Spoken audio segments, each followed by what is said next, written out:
Vijay Vijay option Vijay கடைசி வரைக்கும் அந்த விஜய் ஆப்ஷன் இருக்குல்ல, ரூல்ட் அவுட் ஆகலைல்ல. இன்னைக்கு வரைக்கும் இருக்குல்ல. அதிமுக விஜய் ஆப்ஷன் இருக்கு. ஆனா விஜய் வந்து பேசிக்கலா ஆர்எஸ்எஸ் ப்ராடக்ட்.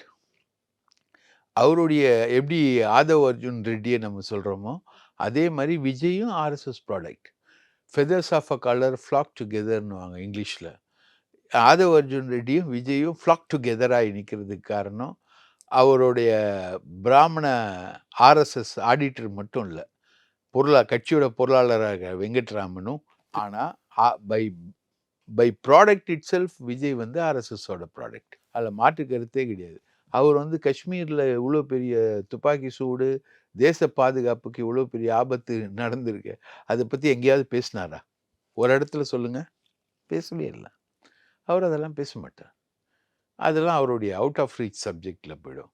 ஸோ பிஜேபிக்கு எதிராக வந்து பிஜேபி கொள்கை எதிரி, பெரியார் வந்து எங்களுடைய இது, அதெல்லாம் வந்து இந்த பிஜேபி லேயர்லேருந்து நான் வரேன் அப்படின்றது இருக்கு இல்லையா, அது முதல்லயே அவர் அரசியலுக்கு வரும்போதே பெரிய ப்ராப்பகண்டாவாக வந்துச்சு.